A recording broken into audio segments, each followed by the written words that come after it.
Bonjour et bienvenue sur People 24, la nouvelle chaîne de l'information et du divertissement.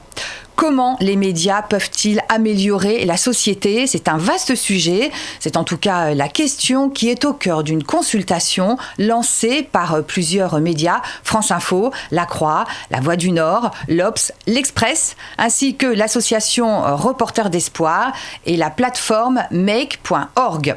Les participants ont jusqu'au 20 septembre pour faire leurs propositions et voter sur le site make.org.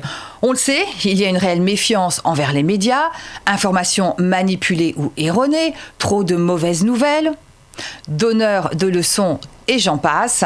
Les reproches sont nombreux. Alors, avec cette concertation, il s'agit de savoir comment la télévision, la radio, la presse écrite, les sites d'information peuvent apporter des changements positifs. Et puis, soyons clairs, il s'agit aussi de rétablir la confiance entre les médias et les citoyens. La presse écrite est en crise depuis de nombreuses années.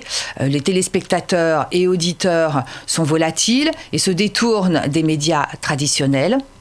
Les journalistes ne sont plus crédibles. Bref, tout cela n'est pas très glorieux. Alors les résultats seront connus le 8 octobre prochain lors du festival Médias en scène qui aura lieu à la Maison de la Radio. Nathalie Iannetta rejoint TF1, la journaliste qui intervenait occasionnellement sur la chaîne et qui vient de couvrir la Coupe du Monde de foot féminin, rejoint TF1 de manière permanente. On la verra dans Téléfoot dès le 1er septembre prochain. Elle interviendra en tant qu'éditorialiste. Je vous rappelle que Téléfoot existe depuis 1977 et c'est Grégoire Margoton qui est aux commandes de l'émission chaque dimanche. Alors, l'arrivée de Nathalie Iannetta n'est pas vraiment une surprise.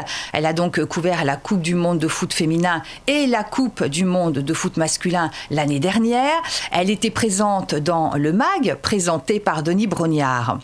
Et puis, elle présentera également tous les dimanches soirs, après le 20h, d'Anne-Claire Coudray, Rendez-vous Sport.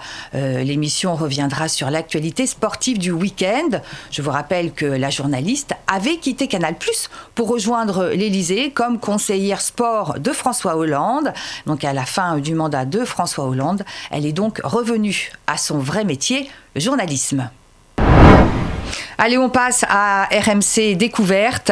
La saison prochaine, la chaîne reconduit la plupart de ses émissions. Vintage Mécanique, Wheeler Dealers pour les émissions consacrées aux voitures et Montana Wild pour les programmes consacrés à l'aventure. À découvrir aussi, retour à l'instinct primaire.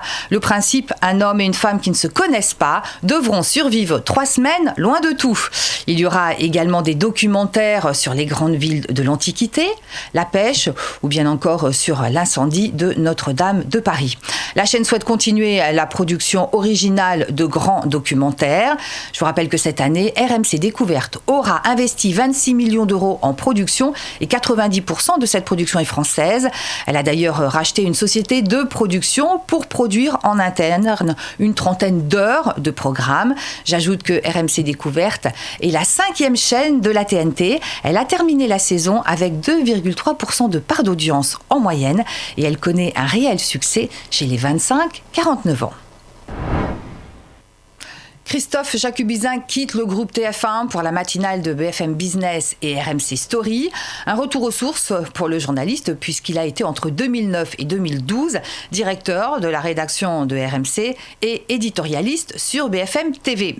Christophe Jacubizin avait pris la tête du service politique de TF1 en 2012 et souvenez-vous, il a notamment co-animé avec Nathalie Saint-Cric le débat de l'entre-deux-tours de la présidentielle en 2017. J'ajoute au passage que Nathalie Saint-Cric a été débarquée de son poste de chef du service politique à France 2. Depuis l'année dernière, Christophe Jacubizin n'était plus le chef du service politique. Il menait l'interview politique dans la matinale de LCI et co-présentait le grand jury RTL LCI Le Figaro. En bref, Elisabeth Martichoux est débarquée de l'interview politique de la matinale d'Yves Calvi sur RTL. C'est Alba Ventura qui va la remplacer et Elisabeth Martichoux reste malgré tout dans la matinale. Elle va reprendre l'édito politique que faisait Alba Ventura. Nikos Aliagas a quitté Europe 1. Il est remplacé par Mathieu Béliard à la matinale. Audrey Crespo-Mara ne mènera plus l'interview politique. C'est Sonia Mabrouk qui la remplace. Et puis Jean-Michel Apathy quitte aussi Europe 1. Et puis du côté de RMC, c'est Maïté Nabi-Rabin qui s'en va et Philippe Lelouch qui la remplace dans le 14h-16h. Une émission qui doit mêler humour et actualité. Enfin, toujours sur RMC, Éric Brunet et Laurent Neumann, à partir du 26 août de 12h à 14h, vont co-animer Brunet-Neumann, une nouvelle émission de débat et d'opinion. Et bien voilà, c'est la fin de ce JT. Merci de nous avoir suivis. À suivre d'autres informations sur People 24.